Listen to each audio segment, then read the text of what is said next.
नमस्कार दोस्तों, परीक्षा पास के यूट्यूब चैनल में आपका स्वागत है। जैसे कि मैं गवर्नमेंट पॉलिटेक्निक लखनऊ आप पॉलिटेक्निक एंट्रेंस एग्जाम की क्लास लेके आता हूं और रोज डेली मैथ की क्लास होती है। शाम को आपको रोज डेली मिलती है। जैसे कि मैथ की क्लास डेली मिल रही है। इसमें हम जो चैप्टर पढ़ा रहे हैं वो परसेंटेज पढ़ा रहे हैं, जिसकी 2 वीडियो ऑलरेडी पढ़ चुकी हैं और एक पार्ट 3 चल रहा है। तो आपको बता दें कि ये जो वीडियो है इसका पार्ट 3 चल रहा है और पार्ट 1 और पार्ट 2 दोनों यूट्यूब में पड़ी हुई है हमारे प्ले लिस्ट में। आप जाके वहाँ देख सकते हैं और उसको शेयर भी करिए, लाइक भी करिए, सब्सक्राइब भी चैनल को करिए, क्योंकि वहाँ यहाँ पे वही क्वेश्चन पढ़ाए जा रहे हैं जो आपके संयुक्त प्रवेश परीक्षा पॉलिटेक्निक में आए थे या आएंगे। वही क्वेश्चन आपको पढ़ाए जा रहे हैं। सबसे पहली बात ये है।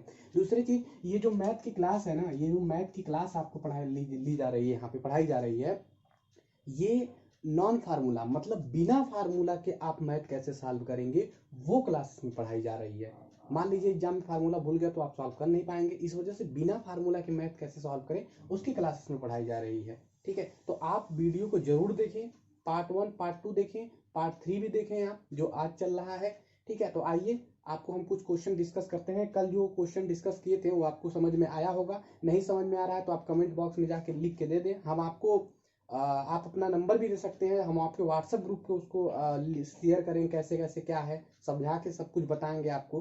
जो भी दिक्कत होती है आपको, आप तुरंत हमसे मैसेज कर सकते हैं, कमेंट बॉक्स में जरूर लिखा करिए। तो सबसे पहले आपको बता दें कि एक क्वेश्चन पॉलिटेक्निक में आया था, मैथ का ही है। इसे बिना फार्मूला कैसे सॉल्व किया जा सके। ऐसा भी तो हो सकता है सारी मैथ बिना फार्मूला के सॉल्व होगी, बस ट्रिक मेथड से। देखिए कैसे। एक क्वेश्चन इसी तरीके से आया है कि यदि एक वस्तु की त्रिज्या, अब पूछा है ना कि एक क्वेश्चन आपको दे देते हैं कैसे क्वेश्चन आया है।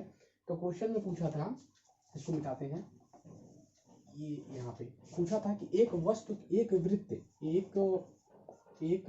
की त्रिज्या, वृत्त की जो त्रिज्या थी, त्रिज्या आप जानते हैं, एक वृत्त परसेंटेज का ही क्वेश्चन है। ठीक है, एक वृत्त की त्रिज्या को 5% अगर हम बढ़ा देते हैं, ये क्वेश्चन यही आया था। एक वृत्त की त्रिज्या को 5% बढ़ा दी जाता है तो उसके क्षेत्रफल में क्या परिवर्तन होगा। क्षेत्रफल में परिवर्तन पूछा है, परिवर्तन। ठीक है, तो पूछा था कि एक वृत्त की त्रिज्या को 5% अगर हम बढ़ा दें, ठीक है, तो उसके क्षेत्रफल में क्या परिवर्तन होगा। अच्छा ये बताइए, आपको इस क्वेश्चन को सॉल्व करने के लिए फार्मूला की आवश्यकता होगी। जैसे कि 10th लेवल के बाद ही पॉलिटेक्निक देते हैं एंट्रेंस एग्जाम, 10th में फार्मूला पे सब कुछ बेस है। लेकिन आप कुछ ऐसा सीखिए जो फार्मूला अगर भूल जाए तभी भी हम मैथ के क्वेश्चन को सॉल्व कर लें। ऐसा भी होता है, तो कैसे होगा वो हम आपको बताएंगे। ठीक है, बस आपका काम है वीडियो को लाइक करना। देखिए इसमें लिखा है एक वृत्त की त्रिज्या को 5% बढ़ा दिया जाए तो क्षेत्रफल में परिवर्तन पूछ दिया क्या होगा। अब इसको कैसे लगाएंगे, जैसा कि हम 2 वीडियो में आपको बता चुके हैं कि सिर्फ परसेंटेज को देखो और उसको किसमें मेथड में चेंज करो। अब देखो कैसे होगा। वृत्त की त्रिज्या क्या होती है, पाई, क्षेत्रफल क्या होता है, पाई आर स्क्वायर, यही होता है ना, पाई आर स्क्वायर होता है। आपको दिख रहा है कि वृत्त की जो क्षेत्रफल क्या होता है, पाई आर स्क्वायर होता है। अब देखिए इसमें क्या है कि क्षेत्र त्रिज्या को बढ़ाया जा रहा है, इसमें इसको बढ़ाया जा रहा है, त्रिज्या को बढ़ाया जा रहा है। तो बताइए जब त्रिज्या को बढ़ाया जा रहा है तो स्पाइस कोई मतलब नहीं है, आर से मतलब होगा हमको, मतलब तो आर से है ना, स्पाइस से कोई मतलब नहीं है। अब आप बताइए त्रिज्या कितनी बार, देखिए 5% की पहले इसको फ्रैक्शन में चेंज करिए। 5% को हम क्या लिख सकते हैं बताइए। 5% को हम लिख सकते हैं 5/100, लिख सकते हैं कि नहीं, इस परसेंटेज 100 आ गया तो ये कटेगा तो 1/20 आ जाएगा। आया कि नहीं आया बताइए, आ गया ना, 1/20 आ गया। तो कह रहा है वृत्त की त्रिज्या को, यदि एक वृत्त की त्रिज्या को 5% बढ़ा दिया जाए तो क्षेत्रफल में क्या परिवर्तन होगा, ये पूछा है। अब बताइए कि त्रिज्या को बढ़ाया जा रहा है, त्रिज्या आर स्क्वायर लिखा है, तो आप क्या करेंगे, यहाँ पे देखिए, बस इतने छोटे से बॉक्स में हम सॉल्व करके आपको बता देंगे कैसे सॉल्व होगा। आर स्क्वायर लिखा है ना, तो आप एक काम करिए, ये देखिए 20 है, मानिए ये पूरा टोटल क्षेत्रफल यही है, एक बढ़ा दिया गया, 20 था, एक बढ़ा दिया गया तो 21 हो गया। तो देखिए 20 से एक बढ़ा 21, 21, 21 बढ़ा। आर स्क्वायर इसमें 2 बार लिखेंगे, 20 से 21, बस इतना करिए। क्षेत्रफल क्या होता है, पाई आर स्क्वायर, आर स्क्वायर लिखा है तो 2 बार लिखेंगे, 20 से 21, 20 से 21 कर दिया गया। अब बस क्या करेंगे, मल्टीप्लाई कर लीजिए, ये 400 और ये कितना होगा बताइए।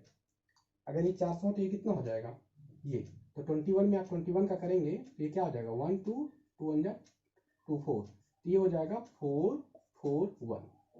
तो परिवर्तन कितने का आया है बताइए आप। देखिए ये 400 था और ये कितने का परिवर्तन आया इसमें, आप बताइए। चलिए इसमें बताइए कि कितने का परिवर्तन आया। अगर किसी वृत्त की त्रिज्या को 5% बढ़ा दिया जाता है तो उसके क्षेत्रफल में कितना का परिवर्तन होगा, यही पूछा है ना, उसके क्षेत्रफल में कितना परिवर्तन होगा।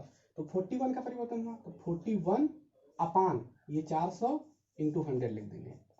देखिए इन दोनों में 41 का परिवर्तन हुआ, तो ये 0000 कटा, तो 41 अपान 4 इसका आंसर हो जाएगा। ठीक है, एक वृत्त की त्रिज्या को अगर 5% बढ़ा दिया जाता है तो क्षेत्रफल में परिवर्तन पूछे तो पाई आर स्क्वायर, 5% की वैल्यू कितनी होती है, 1/20 होती है ना, 1/20 होती है।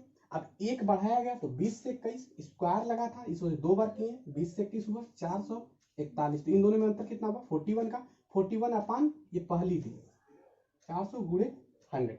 अब देखो ये 0 कटा तो 41 अपान 100 ये आंसर आपको आ गया।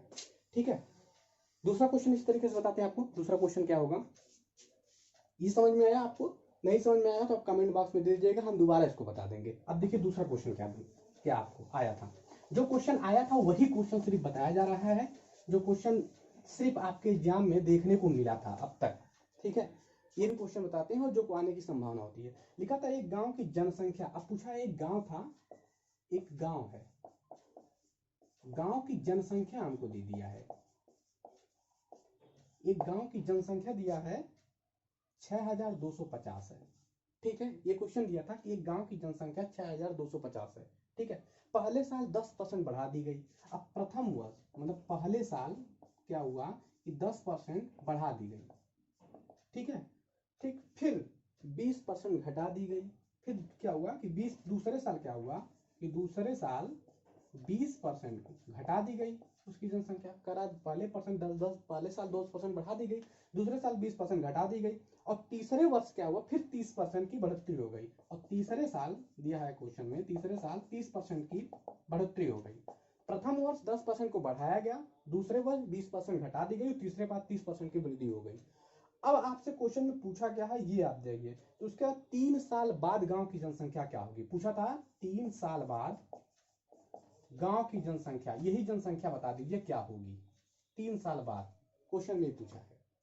ठीक है, एक गांव की जनसंख्या 6250 थी, पहले साल 10% बढ़ा दी गई, दूसरे साल 20% घटा दी गई, तीसरे साल 30% फिर बढ़ा दी गई, तो 3 साल बाद गांव की जनसंख्या क्या हुई। यूपी पॉलिटेक्निक आपको बता दें, ये जो पूछा गया क्वेश्चन है ये है 2018 में आया हुआ क्वेश्चन है। 18 यदि आपने कोई किसी ने परीक्षा दिया होगा तो जानता होगा, या प्रैक्टिस सेट में आप उठा के दे सकते हैं, यही क्वेश्चन आया था। और बहुत लोगों ने लगा फार्मूला मेथड लगाने, लगा ही नहीं, कुछ लोगों को छूट भी गया था। ठीक है, तो आपके एक एक नंबर माने रखता है। ठीक, अब देखिए एक गांव की जनसंख्या 6250 थी, पहले साल 10% बढ़ाया गया, दूसरे साल 20% घटाया गया, और तीसरे साल 30% फिर बढ़ा दिया गया। तो पूछ रहा है 3 साल के बाद गांव की जनसंख्या क्या होगी। अब इधर हम सॉल्व करते हैं, आइए इतना में ही सॉल्व किया जाएगा क्वेश्चन को। क्वेश्चन आपको देखने बता दिया कैसे कैसे है, इधर सॉल्व किया जाएगा। देखिए पहले साल 10% बढ़ा दी गई, तो हमने बताया क्या था कि किसी भी परसेंटेज वैल्यू को हम किस में लिखेंगे, देखिए फ्रैक्शन वैल्यू में चेंज करेंगे। जैसे मान लीजिए यहाँ पे 10% लिखा हुआ है, तो 10% की फ्रैक्शन वैल्यू क्या होती है बताइए, इसको चेंज करिए। 10% लिखा 100 कर दीजिए, 0 से 0 कटा तो 1/10। ठीक है, देखिए 10% में 100 1/10 आ गया, 0 कटा। अब बताइए 10% बढ़ा दी गई ना, यही पूछा है ना कि पहले साल 10% बढ़ा दी गई, तो 10 से 1 बढ़ा कितना हुआ 9। तो आप एक काम करिए, यहाँ पे 10 लिखिए, और 10 से 1 बढ़ गई, बढ़ने के बाद कितनी जनसंख्या हो गई, 10 से 1 बढ़ गई, सॉरी 11, 10 से 1 बढ़ गई 11 हो गई।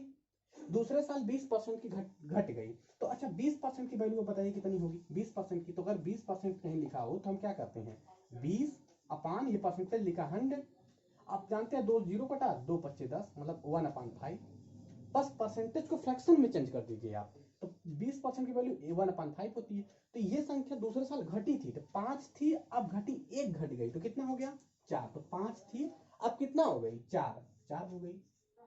ठीक, समझ में आ रहा है, 5 थी अब 1 घट गई 4 हो गई।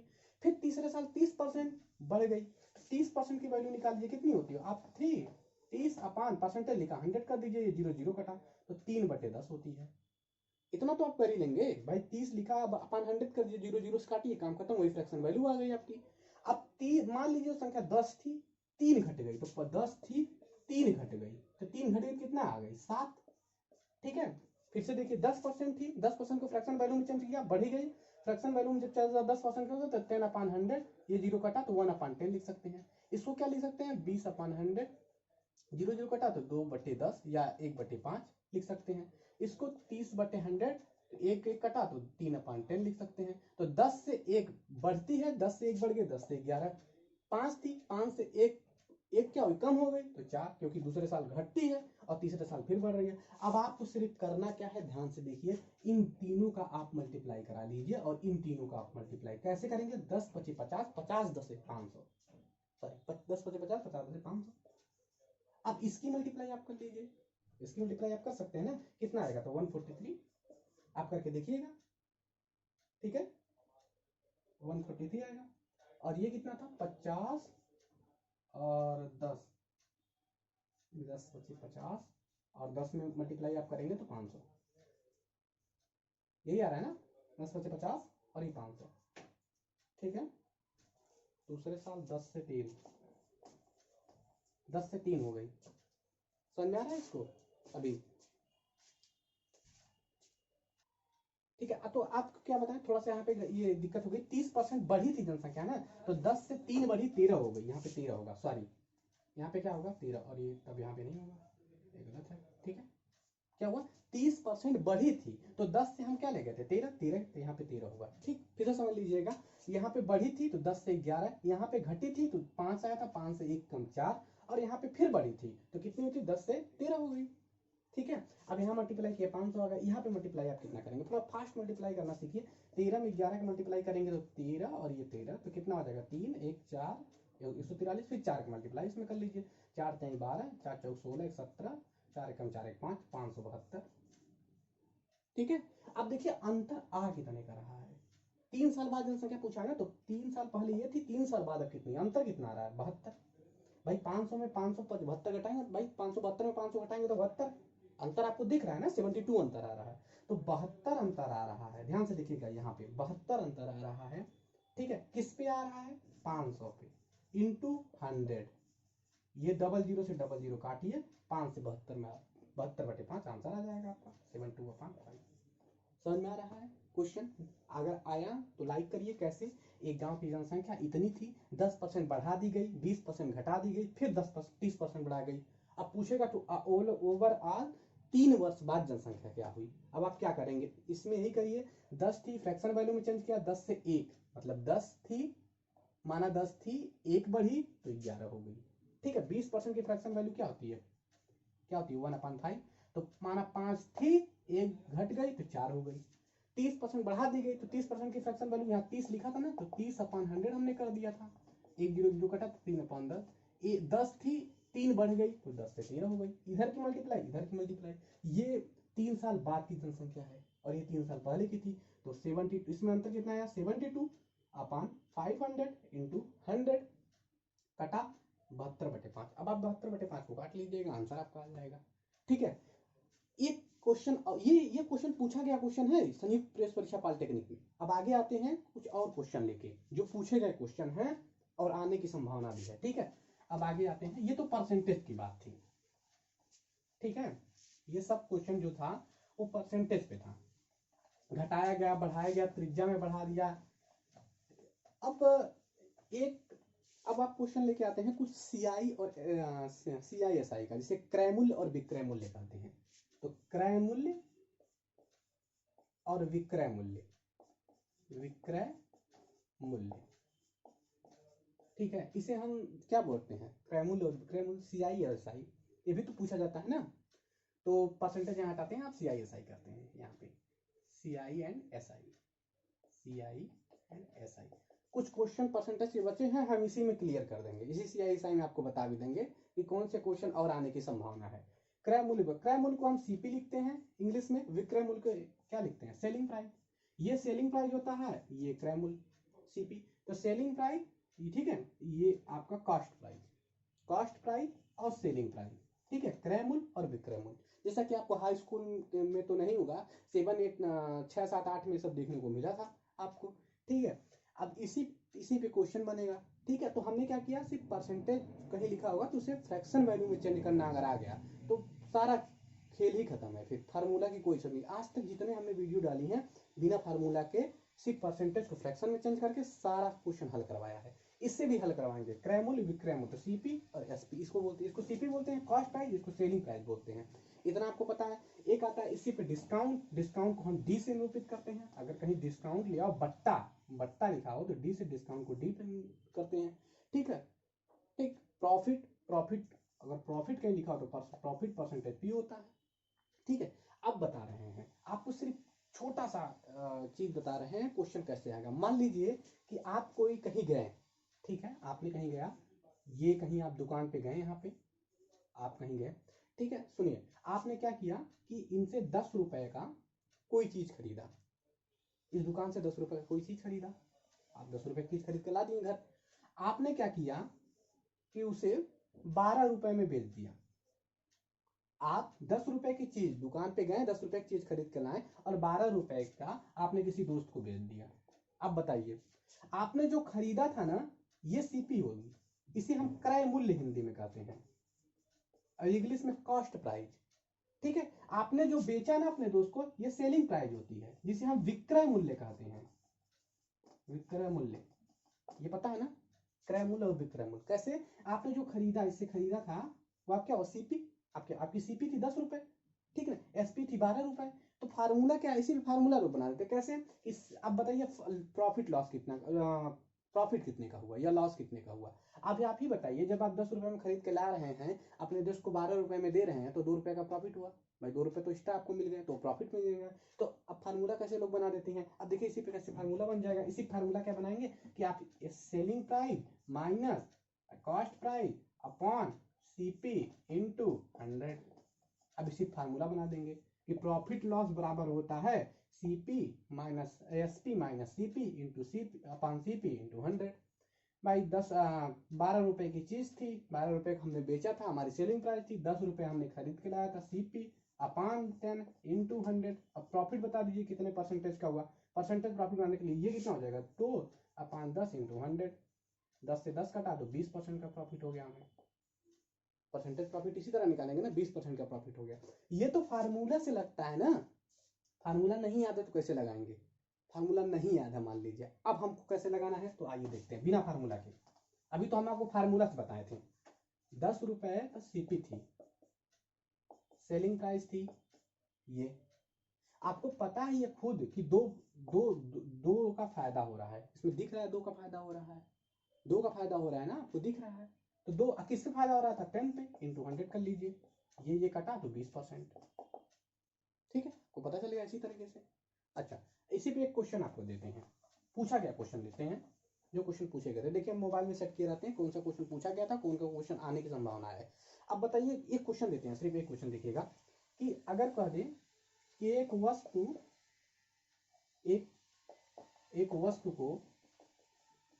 को खरीदने पर, एक वस्तु को खरीदने पर 20% का प्रॉफिट होता है, 20% का लाभ, हिंदी में लाभ कहते हैं, लाभ होता है। मान लीजिए यही कह दे कि एक वस्तु को 100 रुपए में खरीदने पर 20% का लाभ होता है, तो उसकी सीपी बताइए, क्रय मूल्य बताइए, क्रय मूल्य, ठीक है। ये क्वेश्चन पूछा गया नहीं है, हम आपको बस एग्जांपल के रूप में बताते हैं, कुछ पूछा गया क्वेश्चन डिस्कस कराएंगे इसी वीडियो में। देखिएगा, एक वस्तु को खरीदने पर 20% फायदा था। मान लीजिए उस वस्तु को 100 रुपए में हमने खरीदा था, माना उस वस्तु को हमने 100 रुपए में खरीदा था और 20% का लाभ हो गया, तो क्रय मूल्य बता दीजिए, ठीक है। अब इसमें फार्मूला लगाएंगे, वही selling price minus cost price upon CP into 100। भाई क्या होगा, यही फार्मूला लगाएंगे। लेकिन ऐसा नहीं कर रहे ना, हम अपने मेथड से लगाएंगे। कैसे, देखिए ध्यान से, बस आप क्वेश्चन में देखिए परसेंटेज है कहाँ दिख रहा है, परसेंटेज दिख कहाँ रहा है क्वेश्चन में, उठा लीजिए, 20% दिख रहा है। अब 20% को फ्रैक्शन वैल्यू में चेंज करना सीख जाइए। फ्रैक्शन वैल्यू कहे देंगे 20 अपॉन परसेंटेज लिखा है 100 कर लेंगे, ये 0 से 0 कटा, 2 1 कम 2, 2 5 10, 1/5। तो 20% को हम 1/5 लिख सकते हैं, नहीं, 20% को हम 1/5 लिख सकते हैं।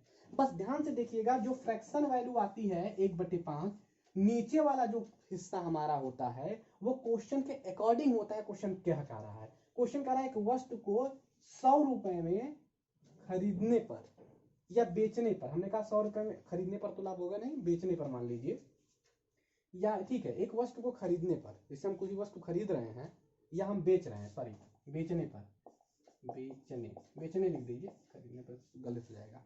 एक वस्तु को बेचने पर 100 रुपए में अगर किसी वस्तु को बेच रहे हैं तो 20% का लाभ हो रहा है।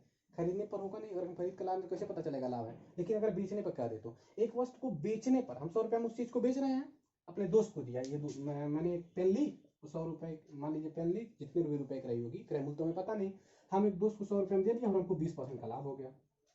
अब पूछ रहा है हमने खरीदा कितने में था, अगर हम अपने दोस्त को 100 रुपए में बेचें और हमको 20% लाभ हो गया तो हमने दोस्त खरीदा कितने में रहा होगा उसको, ये देखिए। तो नीचे वाला जो पॉइंट है, एक वस्तु को बेचने पर, बेचने मतलब सेलिंग प्राइस, तो नीचे वाली सेलिंग प्राइस होगी, ध्यान दीजिएगा। एक वस्तु को बेचने पर, बेचने का मतलब नीचे वाली सेलिंग प्राइस, कितने परसेंट का, 20% का लाभ होता है, तो 20% की वैल्यू थी ना, तो 1 का लाभ हो गया।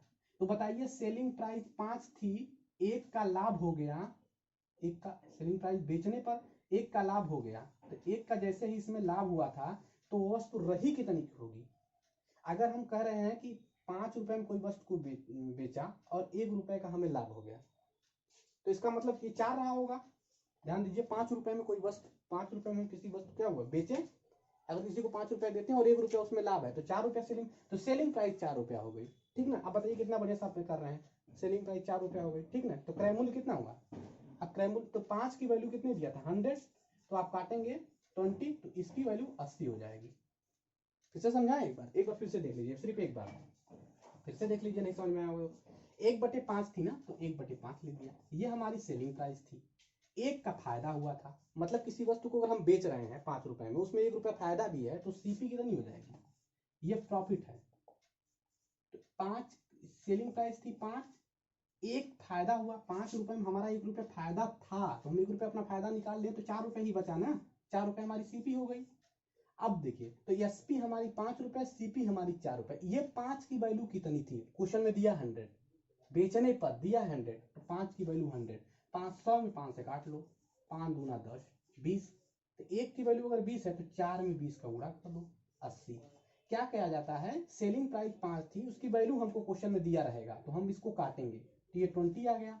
अब इसी 20 को 4 से हम गुणा कर लेंगे तो 80 आ जाएगा, तो आंसर 80 हो गया। किसी वस्तु को 100 रुपए में बेचने पर 20% का लाभ होता है, तो क्रय मूल्य बता दीजिए, यही होगा। पहले हम परसेंटेज को फ्रैक्शन वैल्यू में चेंज कर लेंगे, 1/5, 5 बेचने पर सेलिंग प्राइस थी, प्रॉफिट 1 का हुआ, तो बताइए हम 5 रुपए में किसी चीज को बेच रहे हैं, उसमें 1 रुपया हमारा प्रॉफिट भी है, तो 1 रुपया हमारा प्रॉफिट अगर निकाल लेंगे 5 रुपए में से, तो हमें का मतलब उसने हम खरीद के लाए थे, वो क्रय मूल्य हो गया, तो 4 रुपए, 4 रुपए क्रय मूल्य था। अब 5 की वैल्यू दी थी क्वेश्चन में 100 रुपए, तो 1 की वैल्यू निकाल लो, 5 को 100/5 कर लो, 20 हो गया, तो सीपी कितनी होगी, 520, 80 रुपए हो जाएगी, ठीक है, समझ में आया। 80 रुपए होगी कि नहीं हो गई, तो सीपी कितनी होगी 80 रुपए, ऐसे ही आप निकाल सकते हैं। अब इसी पे एक क्वेश्चन सिर्फ मात्र बता रहे हैं, कौन सा, जो क्वेश्चन पूछा गया था आपकी संयुक्त प्रवेश परीक्षा पॉलिटेक्निक में, ध्यान से देखिएगा।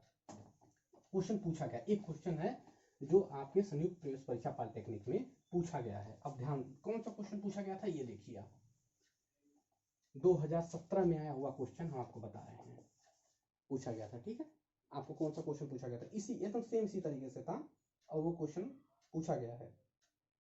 कैसे पूछा गया है ये आप देखिए, आपको हम बताते हैं। ये जो क्वेश्चन पूछा गया था आपके ही एंट्रेंस एग्जाम में, वो क्वेश्चन आपको बताया जा रहा है यहाँ पे, देखिए यहाँ पे एक क्वेश्चन पूछा गया था आपके एंट्रेंस एग्जाम में। देखिए यहाँ पे दिया था, किसी वस्तु को, कह रहा है क्वेश्चन में 2017 में पूछा गया था, किसी वस्तु को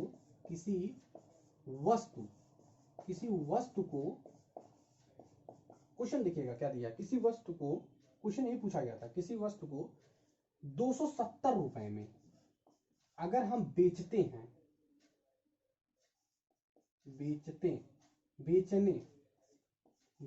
पर, किसी वस्तु को 270 रुपए में बेचने पर, पूछा है किसी वस्तु को 270 रुपए में बेचने पर 10% का लाभ होता है,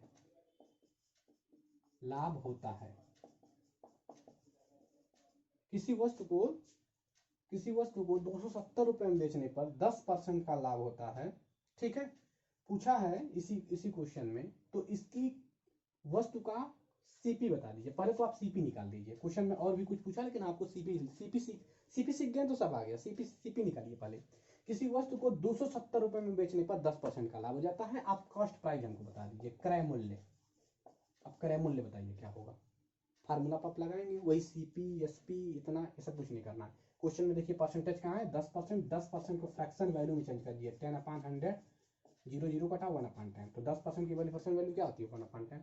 किसी वस्तु को बेचने पर, तो नीचे सेलिंग प्राइस हो जाएगी। किसी वस्तु को बेचने पर नीचे सेलिंग प्राइस। फायदा होता है तो 1 का फायदा हुआ, तो 10 था 1 का फायदा हो गया 11। भाई यही हुआ ना, 10 था 1 का फायदा हो गया 11। ठीक है, तो किसी वस्तु को बेचने पर, ठीक ऐसे करेंगे, 10 था 1 का फायदा हो गया। अब यहाँ पे देखिए कैसे भाई, सेलिंग प्राइस हमारी और सीपी, अब कैसे हम डिसाइड करेंगे। किसी वस्तु को 10 रुपए में अगर हम बेच रहे हैं, मान लीजिए हम अपने दोस्त को एक पेन ये थी, उसको 10 रुपए में दे रहे हैं, तो हमें 1 रुपये फायदा मिल जा रहा है। तो हम जानते हैं कि जब 10 रुपए में दिए तो हमें 1 ही रुपये फायदा हुआ ना भाई, 10 रुपए में उसको दे दिए तो 1 रुपये का हमें फायदा हुआ, तो हम अपना फायदा निकाल लेते हैं। तो 9 रुपये, इसका मतलब हम पेन लाए 9 रुपए की थे और 10 रुपए में दिए, तभी तो 1 रुपये फायदा मिला। भाई क्या हुआ कि 10 रुपए की पेन थी, हमने बेचा तो 1 रुपये का हमें फायदा हो गया, अपना फायदा निकाल लेते हैं 9 रुपये। तो यही तो, ये सीपी थी, एसपी थी, और सीपी कितनी आ गई, 9 रुपये। समझ में आया। तो सीपी 10 रुपए है, सेलिंग प्राइस 9, रेशियो 9 है। अब आप बताइए इसमें क्या करेंगे, कुछ नहीं भाई। हमको क्वेश्चन में दिया सेलिंग प्राइस दिया हुआ 270 रुपए में बेचने पर, तो 10 की वैल्यू अगर 270 रुपए है तो 9 की वैल्यू कितनी होगी, बस इतना आपको निकालना है। आप देखिए काटिए, 1 0 से 1 0 कट गया, तो 1 की वैल्यू 27, तो 9 की वैल्यू 27 गुणे 9, 9 7 63, और 9 दूनी 18 और 6 कितना होता है 24, 243 रुपए। ठीक है ना, 243 रुपए उसकी सीपी थी और सेलिंग प्राइस 270 रुपए थी। कितना बढ़िया से आप निकाल रहे हैं, बिना फार्मूला कैसे ही निकालेंगे। अगला क्वेश्चन हम आपको कल देंगे, और सब जो भी क्वेश्चन आपको मिलेगा वो ऐसे ही मिलेगा जो पूछा गया क्वेश्चन था। ये तो बहुत बेसिक हमने बताया है। अब आने वाले क्वेश्चन अगली वीडियो में मिनिमम 10 क्वेश्चन लाया गया है। कल 10 क्वेश्चन लाया जाएगा, परसेंटेज और सीआई और एसआई, जिसे क्रयमूल और विक्रयमूल हिंदी में बोलते हैं। परसेंटेज को प्रतिशत, दोनों पे 10 क्वेश्चन कल लाया जाएगा। सभी लोग जरूर जुड़िएगा। 10 वही क्वेश्चन आएंगे जो संयुक्त प्रवेश परीक्षा में पूछा गया क्वेश्चन है। तो चैनल को लाइक करना, सब्सक्राइब करना और शेयर करना, तीनों मत भूलिएगा। लाइक शेयर और सब्सक्राइब बस आप करते रहिए। हम आपको एकदम सटीक, एकदम बिना फार्मूला के आपको मैथ ला रहे हैं। बिना फार्मूला के आप लगा सकते हैं मैथ को। 10 क्वेश्चन कल आएगा, कल जरूर जुड़िएगा। कल वीडियो को जरूर भी फॉरवर्ड भी कीजिएगा, इस वीडियो को फॉरवर्ड करिए, इससे कल लड़के जुड़े। ठीक है, तो आप लाइक सब्सक्राइब फॉलो जरूर करें। Thank you.